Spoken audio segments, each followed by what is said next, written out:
In this video, I'm going to be teaching, first of all, a stepwise technique for accomplishing plein air and a studio nocturne painting.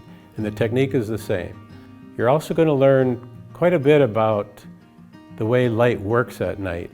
I'm going to do kind of a didactic teaching part where I go over how light is transmitted from an artificial light source and how it is then projected onto a surface, talking about the value changes that take place, the color changes that take place.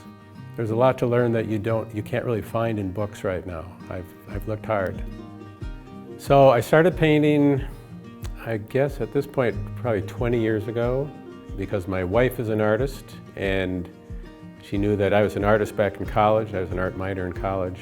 And she said, if you want to start your art career again, why don't you take classes from, and it was Joe Paquette, who lives in my hometown of Minneapolis, St. Paul.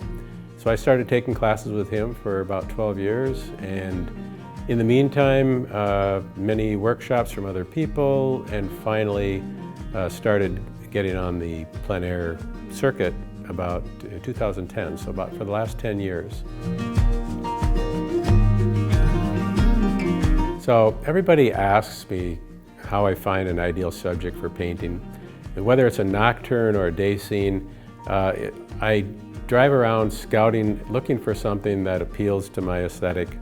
And typically it's a combination of when I see something of beauty, but superimposed upon something ordinary. And I like that dichotomy. It's kind of a tension that is created in a painting if you can exhibit both in the same painting. And I've had many people say, you know, you can make ugly things look pretty good, but it's usually because I've superimposed it against something beautiful like a sky or whatever. I like to see distance in my paintings, particularly in a day scene. Distance is a little harder to show in a night scene because you don't have as much atmospheric perspective. But if I can get distance, I like to see something in the foreground, middle ground, and in the distance. And part of my training with Joe Paquette was using the prismatic palette to show atmospheric perspective. So whenever I can use that, it's to my benefit. I guess people would say that I paint relatively tight, meaning I try to paint realistically as opposed to overly impressionistically.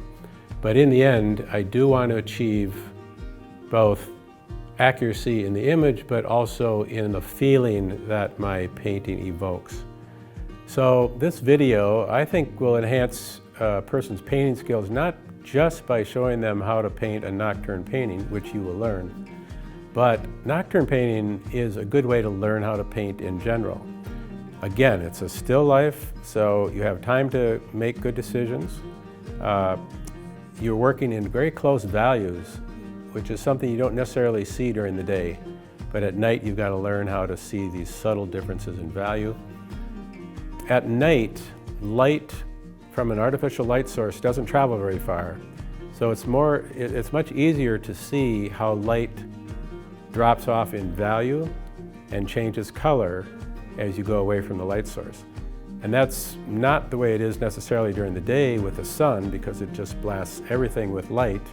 But even in a day scene, you should learn to see that transition of light intensity and color, and you can learn that by doing nocturnes first.